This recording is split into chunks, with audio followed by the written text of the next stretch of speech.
kinds of colourful warping effects can be applied to text in Affinity Photo version 2. First thing to do, just go over here and rectangle tool. You could use any other shape as well. I'm going to use that in the same colour as the background. Create it slightly bigger than the text. Once you've done that, go over here to the layers panel and just drag below the text, because you want to see the word mesh or whatever word you've got. Could be anything. Doesn't have to be the word mesh, of course. Go to layer and then down to merge visible, and the mesh and that rectangle will be combined, and you can see it here. Now you can remove the other layers, so I'm just going to remove that, and you've just got your 1 pixel layer. What you can then do is you can go over here and you can select the rectangle and marquee tool.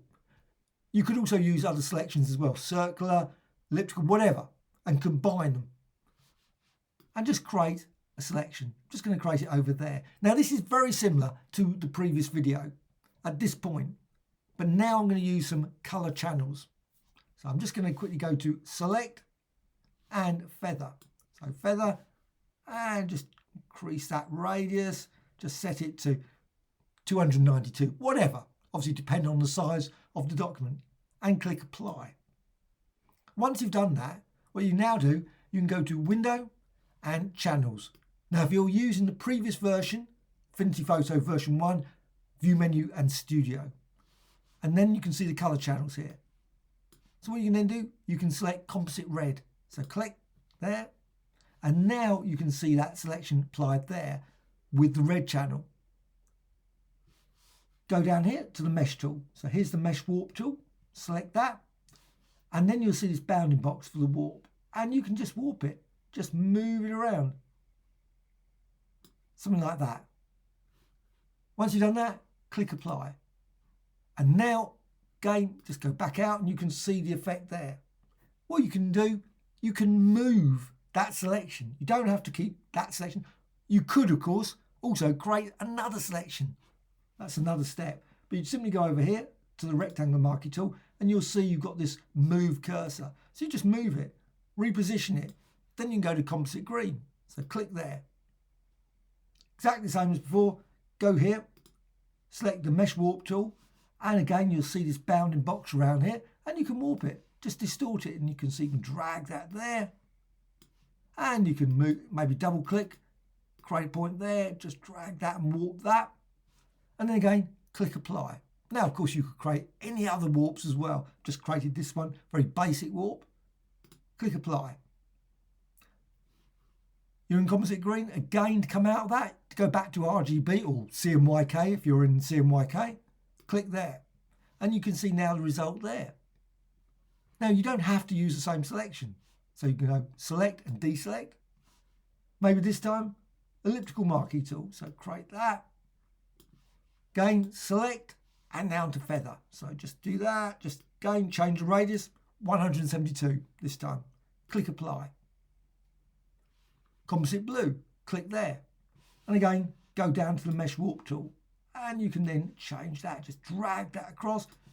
Maybe double click there and move it there. Whoops, I just didn't add a point. That's what I wanted to do.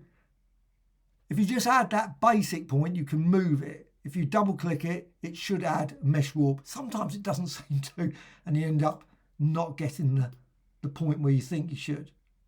So I've just created that and I've just warped it slightly. Of course, you could use any other warp as well. And click apply. So again, you can then maybe move it somewhere else. Don't have to, of course, you just move that there. You can also go to repeat mesh warp.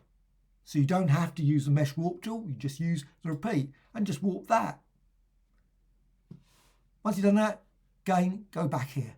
Go back to RGB and now you've got selection. So select and deselect and you come out there and now you can see you've got this really super colourful warp text. Now, of course, as mentioned, it doesn't have to be the word mesh and you could apply it multiple times and you can see it's just a layer there. You can just move it around. You can duplicate the design. So let's just hold down the Alt or Option key and just drag. So once you've done that, maybe warp that. So filter, repeat mesh warp and warp the whole thing.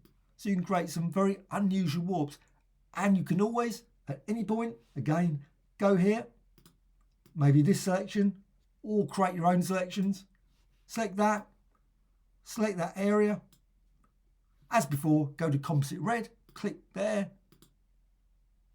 Composite red is done. Again, go to the mesh warp tool, and you can see now you've got that bounding box for the mesh warp, and you can distort it, stretch it out like that. Now this time I haven't used a feather. You could use a feather. You can see it obviously at that point becomes a lot sharper. So again, apply, click there, select and deselect, and you can see the result of creating combinations of feathering selections as well as mesh warps, as well as using channels. Hope you found this tutorial of interest. Any questions, please let me know in the comments below. Thank you much.